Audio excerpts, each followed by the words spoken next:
Et Julie Dumortier est arrivée sur ce plateau aussi. Bonjour Julie. Bonjour Thibaut, les bonjour vacances se sont Sophie. bien passées. Très bien passé, très bien passé. Un petit peu de nostalgie, vous êtes arrivé ce matin en nous disant aujourd'hui je vais vous présenter ce livre. On sent derrière quand même un grand soupir en se disant eh ouais, les vacances c'est déjà derrière nous. C'est fini, mais bon, c'est vrai qu'avec la crise sanitaire actuelle, voilà, les Français ont dû revoir un petit peu leur destination de vacances, partir à l'étranger, c'était compliqué. Et beaucoup d'habitants de la région ont décidé tout simplement de redécouvrir la côte, là, ici, aujourd'hui, la côte Picarde, avec ce livre Souvenirs de vacances. C'est un numéro 1, ça ressemble beaucoup à une revue, oui. dans la texture et dans la forme. C'est Francis Dreher qui s'attache à nous faire revivre comme ça un petit peu les vacances de l'époque. C'est aux éditions Bathysphère. On sent le travail d'iconographie hyper important, des photos en noir et blanc, parfois recolorées. On sent il y a presque l'odeur quand on feuillette le livre, l'odeur du sable, l'odeur des vieilles cabanes, des voitures avec l'huile et qui n'arrivent pas à démarrer. Hein. C'est ça, exactement. Alors voilà, Francis Dreher a vraiment décidé de s'attarder sur des photos. Il a allié ça avec des photos, des cartes postales anciennes et surtout des textes vraiment très bien expliqués. Et on découvre dans ce livre des scènes de vie estivale sur les esplanades, les plages, les mini-golf, parce que c'était quand même assez réputé à l'époque. Sur les aires de jeu pour les enfants, et ça, l'auteur s'est vraiment intéressé aux années 50, 60, 70, les 30 glorieuses. Souvenir vivant, parce que les années 70... Alors c'est justement ce qu'il a voulu. J'ai lu une interview de l'auteur qui disait que justement, il a voulu se consacrer à ces années-là parce que c'était des personnes qui étaient encore vivantes, qui pouvaient elles-mêmes témoigner de ce qu'elles avaient vécu, donc de leurs souvenirs de vacances. Alors, puisque la promenade nous emmène de Mers-les-Bains à Fort-Mahon, commençons donc par Mers, avec cette photo. Il y a deux photos que j'adore. Celle-là, alors qui ne respecte pas du tout la distanciation sociale. À l'époque, ça n'existait pas. Allons-y, si on peut montrer. Voilà, tac, c'est tout le monde sur la plage de Mers-les-Bains. Et alors, celle-là, juste à côté, là, il y a toute la nostalgie des vieilles voitures, de ces vieux bâtiments un peu art déco. À l'époque, c'était tout récent et tout neuf, mais on sent dans ces photos qu'à Mers-les-Bains, c'était vraiment le lieu incontournable des vacances. Ah oui, complètement. Alors, ce qu'il faut savoir, c'est que Mers-les-Bains, c'est au 19e siècle, c'était une station balnéaire très en vogue, mais que pendant plusieurs siècles, ça a vraiment été un village de pêcheurs. C'est-à-dire que le village s'est fondé autour de l'église, et puis ça s'est développé peu à peu avec la mode des stations balnéaires. Notamment avec la mode des bains de mer qui ont été popularisés par la duchesse de Berry. Les côtes françaises, ça devient vraiment des lieux de plus en plus visités. On fait de plus en plus de séjours là-bas parce que justement, on est à 3 heures de Paris en train. À Mers-les-Bains, à l'époque, il y avait le train qui venait d'arriver. Donc, pour les Parisiens, c'était un luxe en fait de se dire à 3 heures, on est à la mer. Justement, afin de satisfaire un petit peu la clientèle, etc. Il y a des casinos, il y a un casino qui a été construit. On le voit page 7, on voit la construction. Donc vraiment, c'est une vue aérienne et on voit sur la droite de la photo que le casino est en construction. Et en jaune, c'était le casino provisoire. Pour pas que les gens attendent d'aller au casino, ils avaient installé un casino provisoire dans la salle des fêtes de Mers-les-Bains.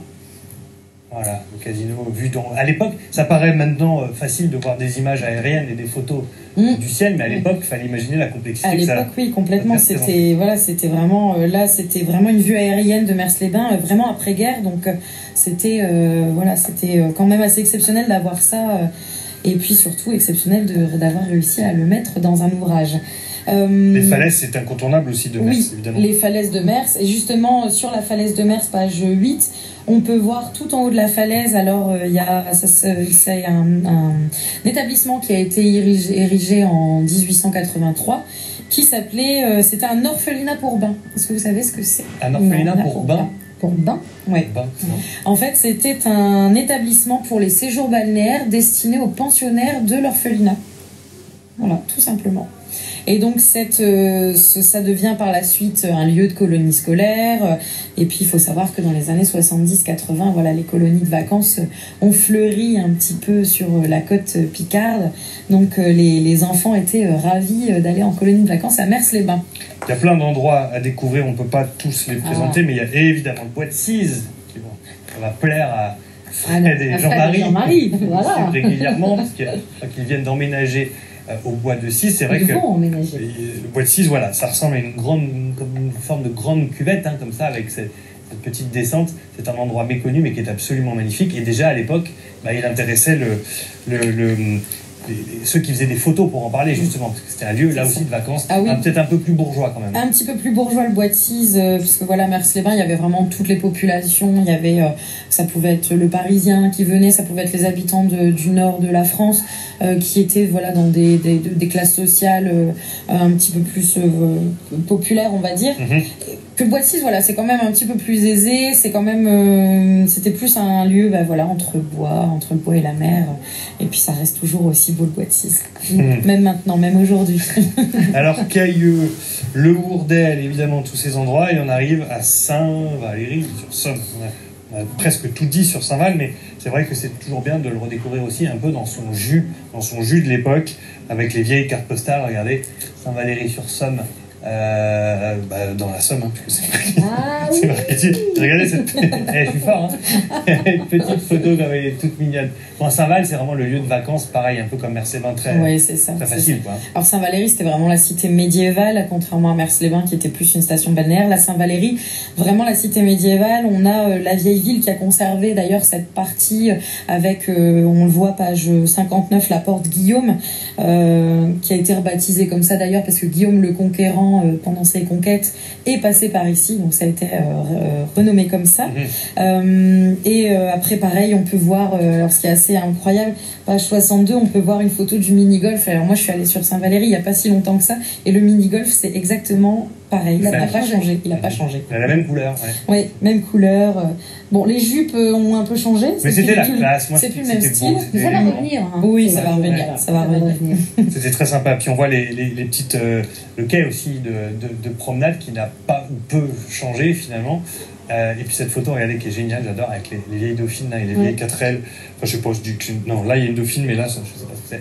En tout cas, voilà, c'est un endroit qui est hyper touristique maintenant, et ça fait du bien de le voir coloré.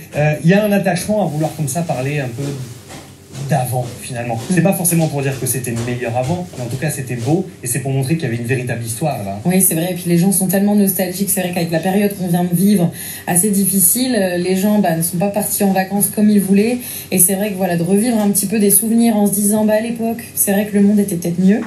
Ça, voilà. Chacun en jugera. Aussi pencher sur ses propres souvenirs, sur les souvenirs de son enfance, de ses parents, de ses grands-parents, et se dire, tiens, voilà, papy et mamie allaient du côté de Mers-les-Bains, et moi j'y suis jamais allée, pourquoi pas y aller? Enfin voilà, c'est aussi ça.